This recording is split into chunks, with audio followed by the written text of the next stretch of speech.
Ladies and gentlemen, welcome to Entrepreneur TV Middle East. We're here reporting straight from Bridge Summit in Abu Dhabi, and I have an extremely special guest this morning. I'm super excited to speak to him today. It's Tomas Mier. He's a Latin and pop music journalist and Rolling Stone. Wow, such a pleasure meeting you. Thank you so much for coming over and just giving me this opportunity to speak to someone that I think you went through all the celebs in the pop world. Thank you so much for having me. It's my first time here in the UAE and I'm having a great time, to be honest. Beautiful. It's treating you well? Yes, What are it your first is. impressions? I love it. The food is amazing. The Yeah. people are kind. Everything is beautiful. And it's been really cool to just experience the summit. It's first time that they do it. First time that I'm here. So I feel like a lot of firsts and not lasts. Of course. It's just the beginning, I think. The sky's the limit here. Tell me, before we get into your entire music career and journalist career, who were you before that? A little bit about your childhood, the way you were growing Yeah. up. So I was born and raised in California in the Okay. US. My parents are both immigrants from Mexico. Okay. So I grew up speaking Spanish as my first language. Grew up in that environment. I was always in Spanish. We use this word chismoso, which is nosy.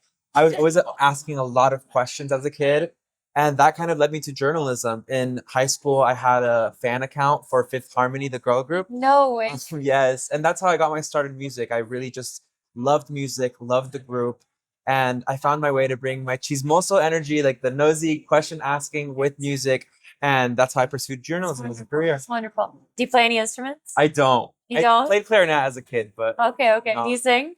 I don't either. I mean, you don't want to hear me sing. Really? But I'm sure you can get quite a lot of vocal coaching with all the celebs that you're interviewing all the time. I'm pretty sure they can give you some tips and Right, tricks on how to make exactly. it better. Cool. So, how did Rolling Stone kick off for you? Yeah, so I've been at Rolling Stone for 4 years now. Okay. Before then, I was at People Magazine, which is also like I was writing for music for People Magazine. And while I was there, I did an investigation into Marilyn Manson, the singer, Okay. of a woman who accused him of abuse. And so that was on the cover of the magazine. Rolling Stone was doing their own investigation at the same time. Our story came out first, and around that time, I talked to the editor in chief of Rolling Stone, and he brought me on board, and I'm very grateful for that. It's been really fun. Incredible. Tell me, top three stories. Oh my God, Rolling top three Stone. stories that we've done. Spill the beans. Well, we were about talking these about Lady celebs. Gaga because I know you're a little monster. That was definitely a really fun one. I've been a big fan of Lady Gaga, so being able to talk to her about Mayhem, her newest album, was so special to me because she's really part of who I am as a music journalist and as a human, really. Right. I've always been such a huge fan of hers. And so being able to talk to her and pick her brain about how she built this record really stood out to me. And she has this beautiful, welcoming energy that I felt, even though it was a Zoom call, I really felt connected to her. Right. And so it's been a huge year. This is so 2025 awesome. was really a big year for Lady Gaga. She had the top album of the She's year. bad, guys. She's so bad. She's so bad. But I have to ask, journalist to journalist, obviously, our main priority in an interview is kind of like to open up the deep ends of the person that they usually don't show every day on camera, right? And on their social media and in their celebrity look. What are kind of the ways that you get to the heart of the celebrity and manage to get those emotions and kind of like raw thoughts that they have with themselves? I think for me, there are two ways to approach it. One, there are some artists that seem to prefer having a very chill conversation and feeling like they are humans with you because they are. Like you're a human, I'm a human, we're just gonna have a They just conversation. want to be treated like normal. Exactly. And then there are some people, like I think for me, with my background as a fan, I want to make it clear from the beginning that I like you, I really care about you, and this is a safe space for us to have a conversation. I know your work and I know how great you are, and let's just chat. I Right. think that it's those two things. So I always try to start my interviews, or even before I start the actual interview, Yeah. finding something to relate to with them or Nice. appreciate together. So whether it's like a song that I really like or the first show that I saw them perform at, something like that, where they really feel I can make them feel like I know them and understand their Right. work. It's not like a generic question. You're becoming personal, basically. Exactly. What was that first interview that kind of made you boom in your career? That first celeb that you There's talked been a to? few. I think one that comes to mind is when I interviewed Jennifer Lopez when I was at No People way. Magazine. Yes, it was really cool to be able to be in a space. It was she was working on this show called World of Dance, and she was a judge. And for me, as a Mexican American, as a Latino, Yeah. it was really big deal to be able to talk to her. And that's a completely different type of interview because it's somebody who has this really huge star power and knows what to answer, what she's being asked, and really does her job in a professional way. Right. So it was really fun to do that. And I think that comes to mind as like one of the first big interviews that I did. Yeah, yeah. What's next for you, What's Thomas? next for me? Well, Are you living the dream? I'm living the dream in a lot of ways. I'm really blessed and lucky to be in a space where I get to interview some of the biggest stars in the world. I love doing this. I think what's next for me is I'm ready to branch out on my own, you know, try something new where I can bring my brand as a journalist, as Tomas Mier, to do interviews outside of it. I think what we were talking about fandom, like having come from the fan community, I really think that there is a future to build in catering to fans. And I have a project idea up my sleeve that hopefully will be coming out in 2026 that I'm really excited about. And fans just they need the attention as well. Sometimes they do feel a little bit left out, right? And it's so important to also incorporate fans, I think, in everything. Like I was interviewing Robbie Lyle yesterday, who created first and foremost a connection with the fans of Arsenal, created a social media account for an event, and boom. But you need the fans for that. You absolutely do. Well, in a lot of ways, fans for artists can be their biggest marketers and they'll do it for free because they love an Exactly. artist. And the reality is that they should be catered to. And so I have this really cool idea about an interview show where it's for fans by a fan. And I think that that's going to be my goal for the new year. Awesome. I can't wait to I'm watch. excited. Awesome, awesome. So you've been here in the Middle East now for quite a few days. You visited Abu Dhabi, I suppose, and it's best. Did you go to any concert here? I did. Oh my gosh. So I got here on Saturday, which is Formula One weekend here in Abu Dhabi, which is really cool to witness. Awesome. And I got to see the pop queen Katy Perry No way. on Sunday night, and it was incredible. I had so much fun. Awesome. Would you say the fans here are different? You know, it's really cool because everywhere that I go, it's a very different type of fan. Like when I went to Brazil for Rock in Rio, very passionate and loud fans. When I went to Mexico City, same thing. And here I also saw that people were just very excited to see somebody like Katy Perry be here, you know? Like she's bringing her show to this community and I think that's really special. And I think we're going to be seeing a lot more of that. I mean, we're Right. seeing it already. I think Right. it's really cool. Have you ever spoken to a celeb and actually asked them when they go on stage, what sort of special moments do they actually remember? Because again, like for example, take the Mayhem Ball now. Lady Gaga's on tour. She's doing thousands of how many concerts will she do in a year? You know better Yeah. than me, right? What is that one thing that actually makes them remember a certain concert? Like from a fan's perspective, right? I'm asking. Right. It's interesting because I've seen his interviews with Ed Sheeran where he's like, I'm performing, but my brain is thinking about a new song that I'm working on or something different because it sometimes becomes autopilot for a lot of Exactly. artists. But I think what Lady Gaga does a really good job at is in Vanish Into You, one of her songs. She goes into the crowd and meets with the fans and takes photos or like sings to them. And I think Security nearly took me out in them.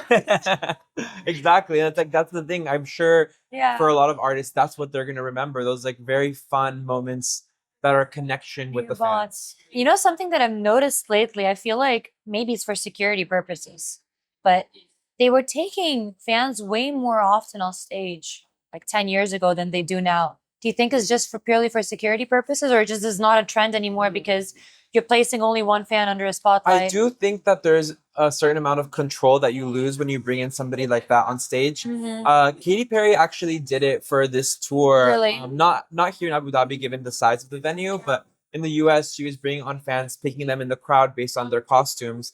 And it's a really fun experience to witness because as a viewer, you're like hoping that that's you. I've seen a lot of more fan interactions. Sabrina Carpenter does the arrests at her concerts where she'll choose a fan who she arrests for being too hot.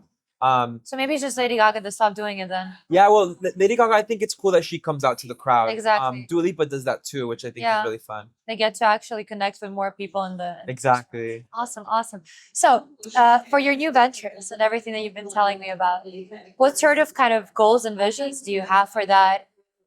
I do believe that we have many dreams in our life, right? And the moment we reach a certain point, we dream to the next stage. And I believe that this next, I guess, podcast of yours would be that next step for you. What sort of things do you wish to come out of that? What sort of vision do you have that you believe is going to actually, because being an entrepreneur is not easy. It's such a lonely journey. Yeah. You need to be passionate every single day to have that tunnel vision. What is that passion inside of you that's going to drive you to that next chapter of your life? Yeah, with that entrepreneurial spirit in mind, in my perspective, I think creator journalism is the future of journalism. I think that legacy media's role is really important, but I see that there has been a really big shift in how we consume media. It has to come very directly to the people who are watching and who are listening, who are reading, and I believe that that's the future, creator focused journalism. And so I think that's my next step. I think that I really want to build a platform where fans feel connected to me as a journalist and feel identified, so that when I do these interviews, it's like, I'm one of you, girl. Like, I have the fan account too. I'm posting about my favorite Yeah. artist too. I love this artist. And there's like an immediate connection then. Exactly. And I think that that's what I see happening. A lot of people in the US are building Substacks, where people can subscribe to read specifically from this one creator or journalist or whatever, to receive exclusive content directly. And I think that that's where the industry is heading. Using Nice. platforms like TikTok and Instagram, I think is going to be really big. Nice, nice. And going back to the topic that we spoke about, celebs, I do believe that when you interview them, you do get to see the immense amount of pressure that they're on, right? And also in the States, especially, I think mental health is just such a big thing, right? And topic of discussion. Do you in any ways kind of know on the top of your head the way that they deal with all this pressure? Do they talk to you about it? Yeah, somebody who has talked to me a lot about it is J Balvin. He's a Colombian reggaeton singer. Of course, I know J Balvin. Yeah, of course. He's the best. And what he has talked about is the power of meditation. A lot of artists, I think, are incorporating meditation into their day-to-day habits and really changing how they approach online spaces, because I think it's very easy to feel consumed by what people are saying about you. So a lot of people are shifting their approach to social media and understanding that there has to be a barrier there, or else it could really affect you. Of course. Man, your parents must be so proud of you. Thank you. Look where you've come. Look where you've become. Like, honestly, it's such a pleasure speaking to you and all these Appreciate topics. it. Would you say that you're happy in life now? Are you I content? think Are you so. free? I think I'm happy. I think one thing about me, I'm always excited for the future. What's next? Maybe that's why I'm a little bit of an anxious person, because I'm excited for what's going to come next. So you're just thinking ahead. Thinking ahead. Like what do you say? I'd cheer it. Yes, like I'm always thinking about what's next, but I'm very happy that I get to be here. Like, I'm in Abu Dhabi for the very first time. I've gotten to meet so many incredible people, and it just experiencing a completely new culture, different from my own. And there's so much beauty here, and it's very exciting to be able to go back to LA and be like, this is what's here, and Yeah. there's so much growth and technology and advancement. So I'm very happy and excited for what's to come, Amazing. and I'm glad I got to meet you. I can't wait to see you again. Honestly, next time you come, we have to go to the beach. I'm gonna show you around I'm Dubai. down. Would Did love you that. go to Dubai? I'm going to Dubai tomorrow, actually. Okay, I'm very amazing, excited. amazing, amazing. Yeah. We might grab lunch then. But how would you define success? Do you think you're old enough to define success, or do you feel like you still are? I feel like my definition of success shifts as I live life. Like, at one point, it was getting into the door at People Magazine. Okay, now I'm here. What's my next goal? I want to write I want to interview a celebrity. Okay, I interview a celebrity. Now I want to write a cover. I wrote a cover. What's next? Like, it's just about building those blocks. So I think success is really setting smaller goals that you can achieve Okay. in small amounts of time that build to this bigger thing. And then Nice. at the end of that, reaching that goal, it's about like zooming out and being like, wow, I really did that. I really experienced that, and enjoying it. Exactly. Like, you need to appreciate what you've done as well, because most often than not, we just continue and we go to the next step in our life without appreciating ourselves. 100%. Right? Like, and we lose the value then, for sure, for sure. Beautiful. Now, I have a couple of question cards here for you. I guess I'll need to pick one by random, Okay. and then you're gonna read the question and answer it. I'll just go with the first one. Go for it. Ooh, this question says, how do you make decisions when you don't have all the answers? That's a really good question. For me, I think I am somebody that likes to crowdsource. I have Okay. my people who I really trust, who I know who I am and what I want to do, and I tap them. I talk to my best friends on the phone and my mom. And I take their perspectives into consideration, Okay. think of my own decision, and then be confident. Once the decision is made, stay confident that you made the right decision. Don't overthink that. Don't overthink it. Once the decision is made, you can't back out. So that's how I approach Just it. continue down. That's a good question. Yeah, you liked it? I do. Perfect, perfect. Alrighty. I think to end this interview, if you could sum up one piece of advice that you've learned from all the celebs you've interviewed? One life lesson, something that you would like to advise our audience. What would that what would that be? I think my advice would be to find the one thing that makes you different from everybody else. Because there's millions of people in this world, a lot of people that want to do the same thing that you. Find the niche that fits you and that only you could do. Because that's how you're going to be able to find your audience. That's how you're going to be able to grow, and that's how you're going to be able to connect. So if that's for me, it's being a pop and Latin music fanatic. There Yeah. are a lot of those out there, but there's not a lot doing journalism. So how do I figure out a space where I can shine there? Lady Gaga found her place. Sabrina Carpenter found her place. Megan Maroney found her place. Like, it's about finding that niche, and I think that's really important. Beautiful, beautiful. Thank you so much for coming. Thank you for having me. Thank And we you. can't wait to see you again here. Let's do it. I'll be here.